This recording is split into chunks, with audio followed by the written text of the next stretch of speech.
이 시간에는 성경에서 자주 나오는 죄, 그리고 불법, 그리고 범죄에 대해서 말씀을 나눠 보겠습니다. 시편 51장 1절에는 주의 인자하심으로 내게 긍휼을 베푸시며 주의 크신 긍휼로 내 범죄들을 지워 주소서. 내 불법에서 나를 씻기시며 내 죄에서 나를 정결하게 하소서.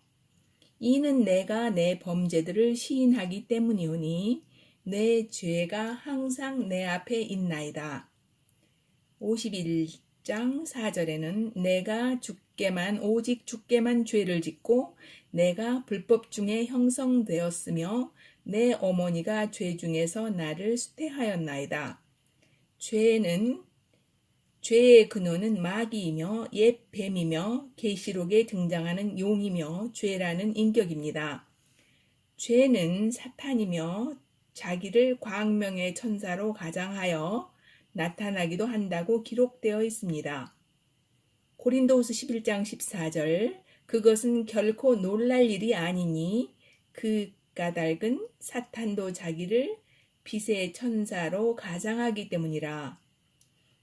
과거 천국에 있었을 때는 아침의 아들 계명성으로 불리웠으며 루시엘은 히브리어로 빛나는 자였는데 하나님께 반역함으로 엘이라는 하나님이 주신 이름을 빼앗기고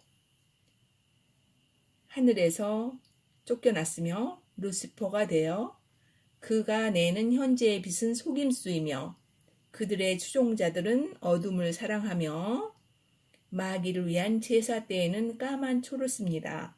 또 프리메데우스라고 불리우며 빛을 나르는 자라고도 이 세상에서 추앙받는 존재이기도 합니다. 참된 빛은 하나님께 속한 것입니다. 요한 1서 9장 이 빛은 참 빛으로 세상에 들어오는 모든 사람을 비추느니라. 요한 1서 1장 5절에는 하나님은 빛이시요 그분께는 전혀 어둠이 없다는 것이라. 죄에 대하여는 이사야서 14장 12절에 오 아침의 아들 루시퍼야 내가 어찌 그리 하늘에서 떨어졌는가. 민족들을 약하게 만든 자야 내가 어찌 그리 끊어져 땅으로 떨어졌는가.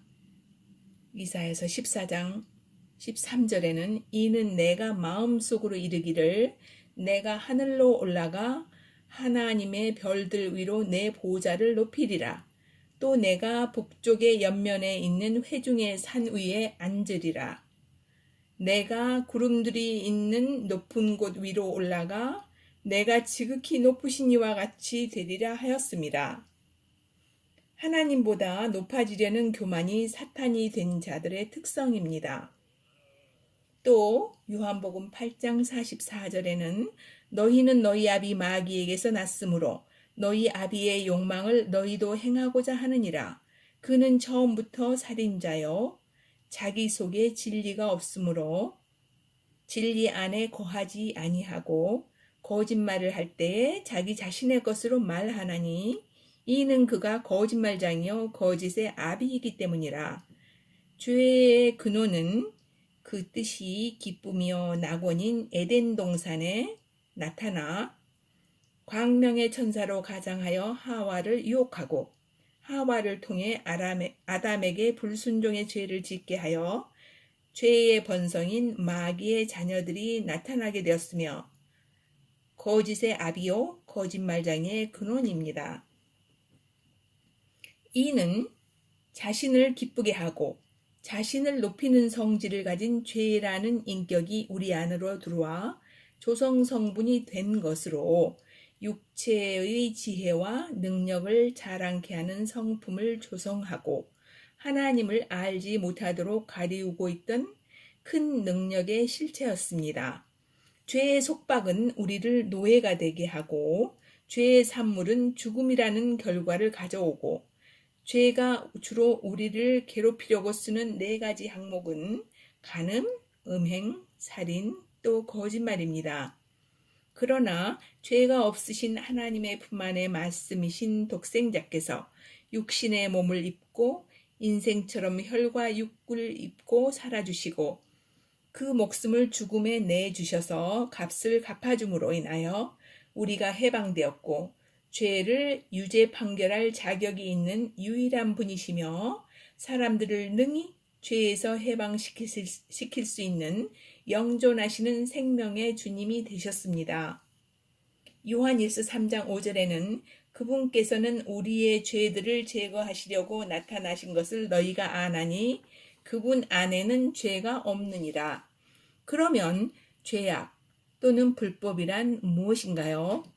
죄라는 인격이 우리 안에 들어와 조성 성분이 되었으므로 마음에 있는 것들은 독과 불법과 죄, 즉 죄악들을 만들어내었습니다. 마태복음 12장 34절 오 독사의 세대여 너희가 악하니 어찌 선한 것을 말할 수 있으리요 이는 입이 마음에 가득한 것을 말하기 때문이라. 또 15장 19절에는 마음에서 악한 생각, 살인, 간음, 음행, 도둑질, 거짓 증언, 신성 모독이 나오기 때문이라.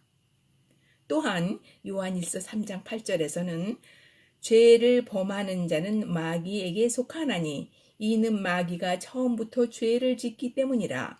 하나님의 아들이 나타나신 것은 그 목적이 이것이니 곧 그분께서 마귀의 일을 멸하시려는 것이라. 그러면 우리가 어떻게 불법에서 벗어나는가요? 이사야서 59장 7절에는 줄인 자들에게 내 빵을 나누어 주며 내쫓긴 가난한 자들을 내 집에 들이는 것이 아니겠느냐.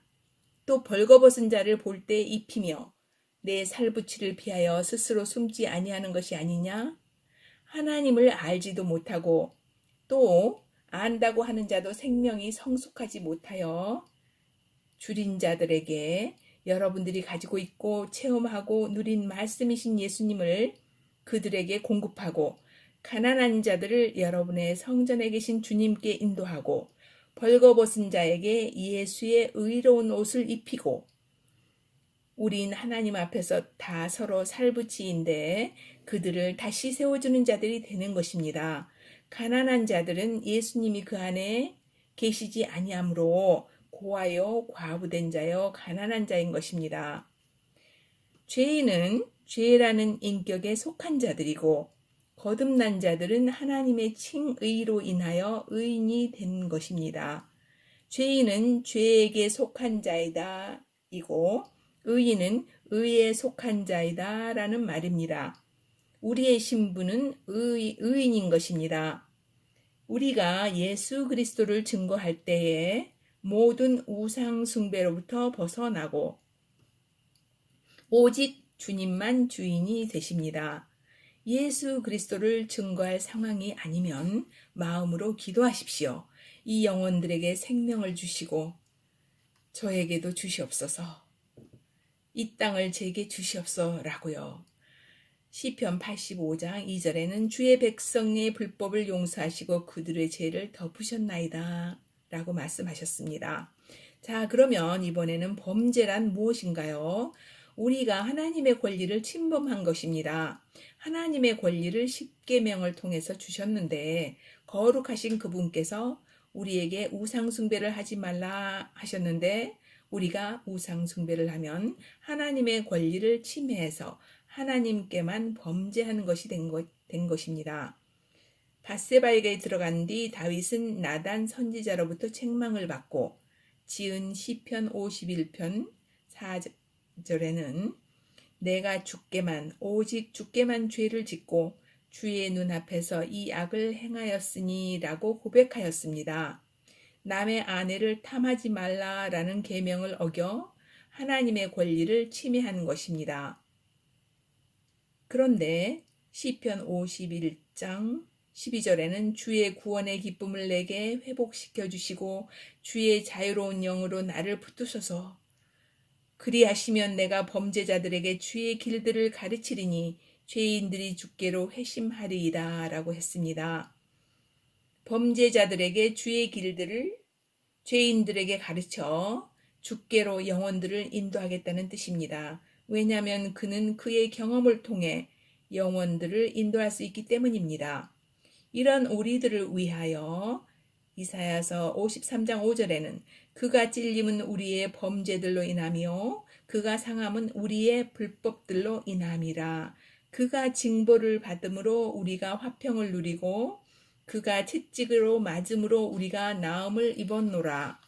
우리 안에 오신 생명의 성령의 법은 우리가 의식하지 못하는 순간에도 사랑으로 우리를 이끌고 계시며 점점 더 가까이 주 하나님께로 잡아당기시는 법칙으로 일하고 계십니다. 우리가 아버지를 사랑할 때, 성령이 아버지의 사랑으로 우리를 가득 채우실 때, 육적인 사랑의 능력은 죽어지고, 오직 하나님의 영광만 바라게 됩니다.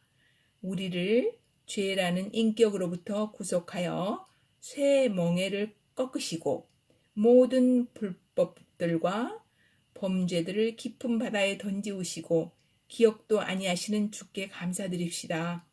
이사야서 44장 22절 내가 내 범죄들을 빽빽한 구름같이 내 죄들을 구름같이 지워버렸으니 너는 내게로 돌아오라. 이는 내가 너를 구속하였음이라. 감사합니다.